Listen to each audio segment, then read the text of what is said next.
안녕하세요. 더블에이구입니다. 오늘은 이제 3차 시 영상에 이어서 과학 지문을 한 번 더 준비를 했는데요. 앞차 시에서 설명드렸던 과학 지문의 특성은 일단은 어렵다였습니다. 그래서 저희가 어렵기 때문에 조금 더 크게 큰 정보에 힘을 실어서 읽어 나가자라고 강조를 했었는데요. 그거는 이제 과학 지문을 읽어 나가는 기본 원리이고, 지금부터는 과학 지문을 어떻게 하면 조금 더 효과적으로 읽을 수 있을까에 대해서 조금 더 세세하게 살펴보고자 합니다. 일단 과학 지문의 특성을 한 번만 더 정리해보면, 일단은 어렵다라는 특성을 지니고 있습니다. 그 이유는 저번 시간에서 말했다시피 이런 숫자 같은 세부적인 정보들이 나오는데, 이런 정보들이 나오면 학생들이 많이 당황을 합니다. 거기에 대해서 최대한 당황하지 않고 침착하게 연습해 나가는 게 필요한데, 그런 것들은 진짜 연습만이 답이라서 스스로 생각을 많이 하셔야 돼요. 나는 숫자에 쫄지 않는다. 뭐 이런 식으로 꾸준히 연습을 하다 보시면은 점점 나아지는 자신의 모습을 볼 수 있을 겁니다. 그래서 어렵기 때문에 우리는 이제 큰 정보에 조금 집중을 하자고 했었고요. 오늘 배울 거는 이 3번입니다. 과학 지문의 전형적인 특성인데, 이런 말이 굉장히 많이 나옵니다. 뭐뭐 할수록 뭐뭐 하다. 뭐뭐 할수록 뭐뭐 하다. 여러분이 과학 지문 기출 문제 10년치를 쫙 뽑아서 풀어보다 보면은 거의 90% 이상이 뭐뭐 할수록이라는 말이 꼭 들어 있습니다.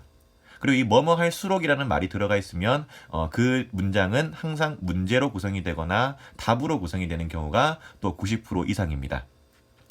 이런 것들을 뭐 어떤 사람들은 반비례라고 하는데, 어쨌든 비례 반비례라고 외우셔도 되고요. 아니면은 뭐뭐 할수록 이렇게 외우시면 됩니다.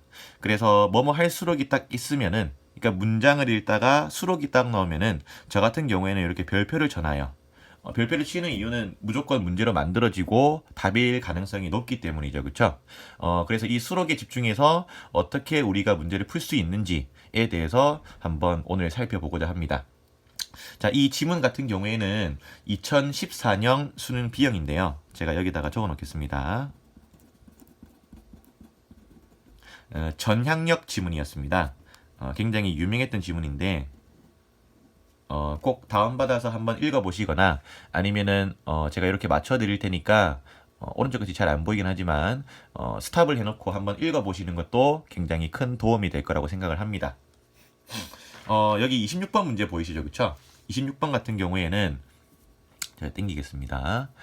정답률이 57%였는데 57%면은 여전히 난이도는 거의 상에 가까운 문제라고 생각을 하시면 되고, 많은 학생들이 어려워했다라고 생각을 하시면 됩니다. 근데 이 문제 같은 경우에도 요 뭐뭐 할수록에만 조금 집중을 했으면은 조금 더 수월하게 효과적으로 풀 수 있었는데, 저는 오늘 그거를 보여드리고자 합니다. 잠시 이 문단으로 저희가 옮겨가서 한번 읽어보도록 하겠습니다. 전향력은 지구가 자전하기 때문에 나타난다 라고 시작하고 있죠. 구 모양인 지구의 둘레는 적도가 가장 길고 위도가 높아질수록 짧아진다. 자, 그러면은 저는 이렇게 수록 나오면 무조건 별표를 해요. 일단 거의 문제로 만들어질 가능성이 아까 말씀드렸다시피 거의 90%에 가깝기 때문이죠.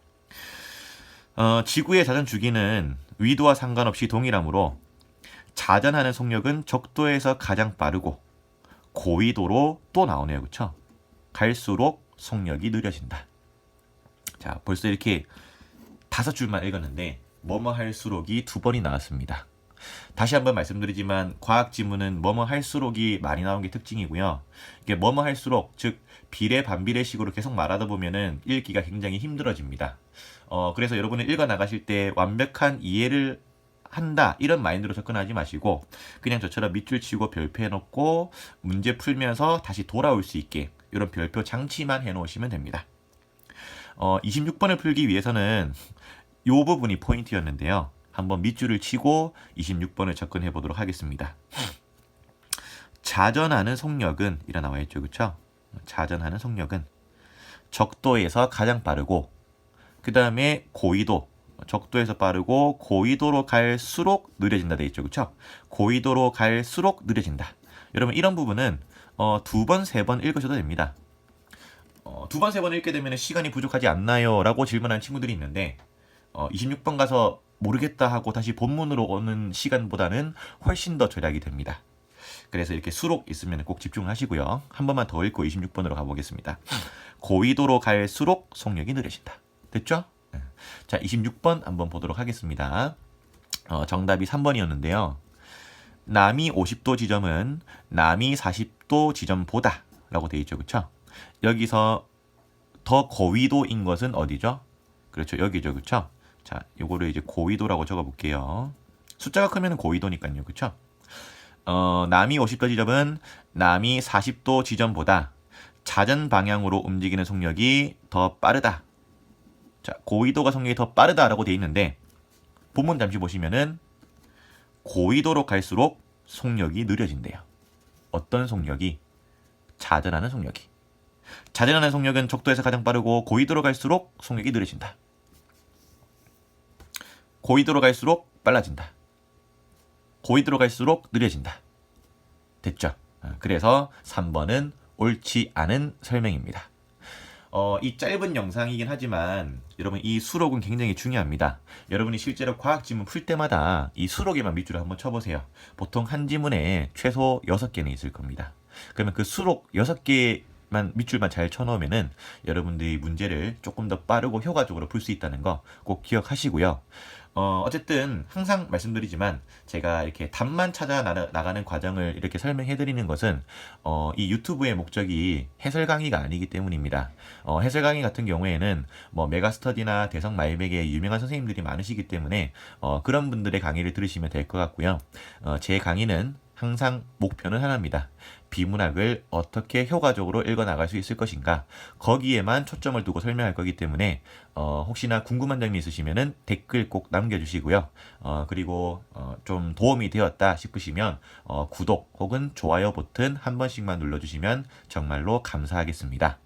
다시 한번 강조하고 마치겠습니다. 여러분 과학 지문 읽을 때 어디에 집중하라? 그렇죠. 이 수록에 집중을 하라.